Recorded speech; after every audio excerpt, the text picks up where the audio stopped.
Over the years, I've had a chance to explore many regions throughout my home state of New York, including the Catskills, Rochester, and the Finger Lakes. But this was my first time visiting the Adirondacks, known for its wild mountains, scenic vistas, miles of lakes, and charming small towns and villages. Accompanied by my 5-month-old baby Kay and my mom, we packed our bags and set off for a 3-day adventure exploring Tupper Lake and Saranac Lake in upstate New York.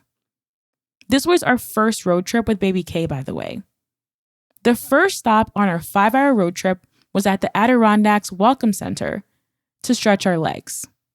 Here, there is a huge I Love New York sign, which makes for a fantastic photo op and an outdoor play area with a zip line that children love.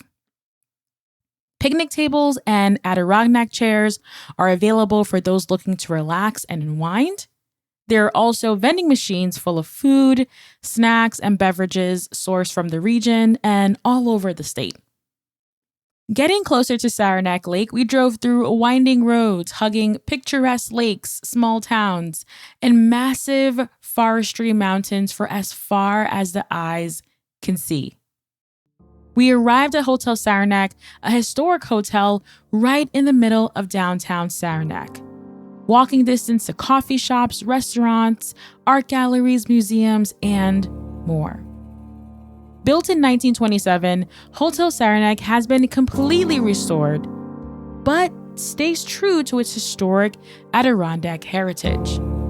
Black and white photographs of the hotel in different time periods, as well as photos of fur trappers and historic events dating back to as early as the 1900s, can be found hanging on the walls throughout the hotel. Local lore says that back in the day, that the bulbs burnt out, leaving Hot Sarah instead of Hotel Saranac.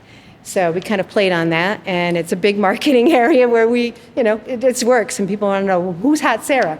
Well, the other story is some Paul Smith students unscrewed the top of the light bulbs, leaving a Hot Sarah. So what are you going to believe? Also, we are known to have friendly spirits.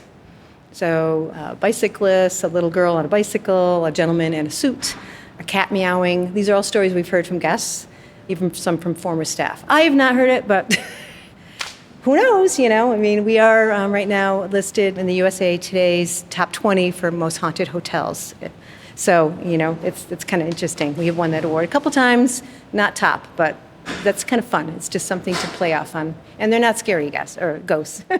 That's Katie Welch, Hotel Saranac's concierge and guest services manager, who was nice enough to give us an exclusive tour of the property. In the lobby, be on the lookout for the chalkboard sign with a long list of fun things to do in the area, like a sunset stagecoach ride, a river walking sensory experience, or rent a canoe, kayak, or bike. Enjoy complimentary coffee throughout the day and get a good workout at the gym, open 24 hours a day. So, yes, you have no excuse. Don't miss visiting the stunning second floor, which transports you back in time. Grab a cocktail at the Great Hall Bar, where you can meet locals, cozy up around the fireplace, or enjoy live music in the evenings. The Great Hall is designed after a palazzo in Italy, and the floors are original, 1927, as well as the ceilings. When we renovated, to just back up a little bit, Paul Smith College did sell the property to a private entrepreneur who had it for several years, and it fell into disrepair.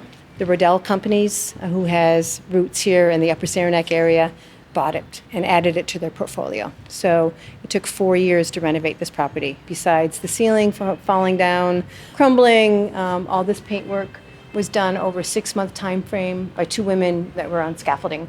It's all intricate work done by hand. So we kept the integrity of what was there. During the day, it's really quiet, so this may be a good place to pop open your laptop and get some work done.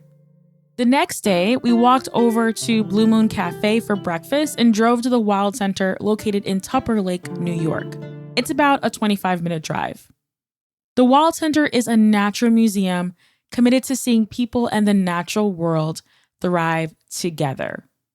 But it isn't your traditional four-walled museum. Sitting on 115 acres, you can discover the Adirondacks through a variety of hands-on, outdoor, and indoor experiences. Hike nature trails, take a guided canoe trip, meet some of the 300 animals that call the Wild Center home, watch educational films, and so much more. I think the Wild Center is a really interesting mix of a few different things. First and foremost, we're a natural history museum, but we're also a science center and a zoo and an aquarium and a trail system. And I think it's all of those things mashed into one. I think one of the things that we excel at is that idea of the cross section between education and entertainment, right? There are traditional hands-on exhibits with traditional exhibit signage and interpretive pieces, but then also there's something like Wild Walk, right, which goes 40 feet above the ground and kind of is a little bit of a show-stopping attraction. So I think that our niche is a fun and interesting and really unique one that I think, like I said, is kind of a mashup of all the best parts of all of those things that I mentioned. So a lot of times when people are traveling, they equate museums to a rainy day destination. So I personally don't see the Wild Center as that. And I would love to get your take on why it's more than just come visit when it's rainy. Yeah, I think that that's a great point. I think to your previous point, when people traditionally think about museums, it is that place to go when, the weather is not great. For the Wild Center, we're on 115 acres. And of those 115 acres, only a couple of them are indoors, right? There's so many things to do outside, whether it's go on a naturalist-led canoe trip or, like we've mentioned, Wild Walk or the Pines Play Area, which is an all-natural playground, or just discovering the trail system that we have here. There's enough indoor, outdoor things to do to suit literally any day. We do think that we are a great place for rainy day activities, but shoot, when it's 70 and sunny out, it's also, I think it's an almost better time to visit just because of all there is to do outside. And, with us having a little 5-month-old, a lot of times we're like, is it accessible via strollers? It's a little bit of a concern that we have. But from my experience, we were able to go outside and it was no problem with the stroller, which was really great and really thoughtful. So it's great for families with young and small babies as well, which is really good. Yeah.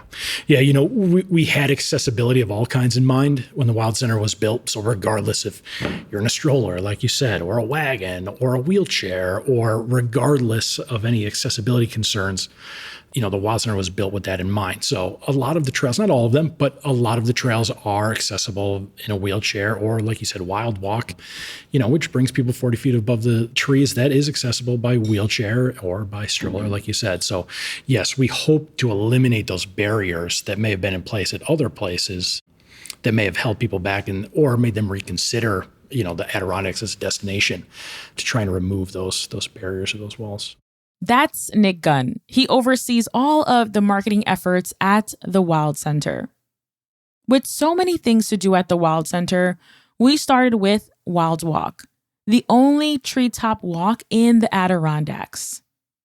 Through a trail of bridges, scroll across the treetops, up to 4 stories high, and experience the Adirondack forest from a new vantage point. I'm big on viewpoints, so I absolutely loved the views from the oversized bald eagle's nest.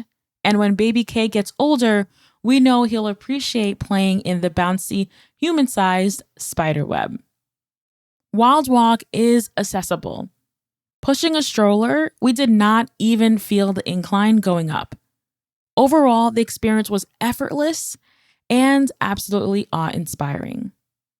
Another interesting sight to see is stickwork, a large outdoor sculpture made of saplings that blends into the natural landscape. See it from Wild Walk, but I also recommend walking through it like you would a house, for example. Enjoy hiking? Don't miss the many nature trails at the Wild Center.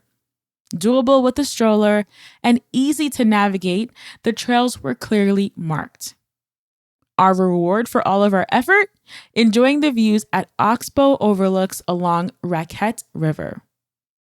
There's a bench here, so no need to rush, and head back if you don't feel like it. Chill out and relax.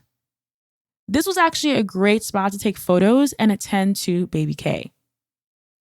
For someone who enjoys hiking but wasn't necessarily ready to hike with a 5-month-old, the nature trails at the Wild Center were approachable and honestly exactly what we were looking for. An easy hike that wasn't strenuous. On our way back, we visited the magical Forest Music, a 1/4-mile loop with 24 speakers hidden throughout the trail. Fusing art and nature, Forest Music celebrates the natural sounds of the forest. Hands down, this was my mom and I's favorite experience.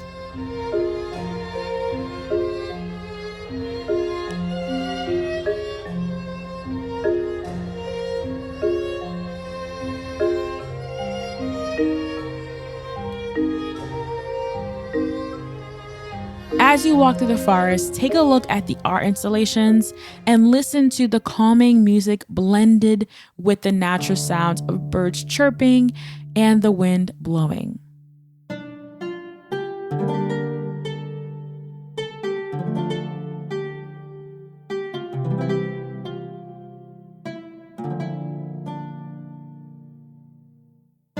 Forest music is serene and peaceful. And for that, it's an experience I'll never forget. They place the speakers perfectly. You know, you can hear the bass here. Overall, the Wild Center is a unique and wonderful museum for families with children and folks of all ages. Whether this is your first time being in the woods or you grew up camping every weekend, there's something to connect with at the center. I recommend planning to spend 3 to 4 hours at the Wild Center. We spent that much time exploring the outdoor exhibits alone. You can easily spend half a day or even more here. Now, there's way more to share about the Wild Center, so tune in to the next episode for an overview of the Climate Solutions exhibit, which inspired me to think about how we can take action and create climate solutions within our lives and our communities. A special thank you to the Wild Center for an incredible introduction to the Adirondacks and welcoming my family with open arms. For photos from our trip, visit our website, podcast.thoughtcard.com, and also follow me on Instagram at the Danielle Desir. Visit wildcenter.org to learn more about the Wild Center and plan your own trip. The music from Forest Music featured in this episode. Emma Lazarus is written by Eric Sturr. Violin performed by Sarah Franchino. Mixed by Tim Segato. I hope you enjoyed this episode, but don't forget there's way more where that came from. When you become a supporter of the show, you'll get bonus episodes, additional tips on affording travel, real-time updates, as well as strategies for building wealth and creating multiple income streams. Head over to thoughtcard.com/join to support. Also, be sure to follow me on Instagram. I'm at the Danielle Desir. Slide in my DMs and share with me your thoughts about this episode. What did you enjoy? What stood out to you? Let me know. I'd absolutely love to connect with you outside of the podcast. See you in the next one. I think what we want people to take away is how special this part of northern New York is. And I think a lot of people, when they think of New York State, either think of, obviously the city or the Hudson Valley or even like Saratoga, and sometimes forget about all points north. I think that this place is really special for what it has to offer, regardless of whether you're into, the scenery or the outdoor adventure. There's also so much more to see when you're up here, whether it's gourmet dining or microbreweries or wineries, or if you're into live music and all of those other things. This place is pretty special and has it to offer. And hopefully the Wild Center is a small part of that makes people's trips to the Adirondacks that much more memorable. We hope when people leave that they're taking with them lifelong memories that they can remember for a long time.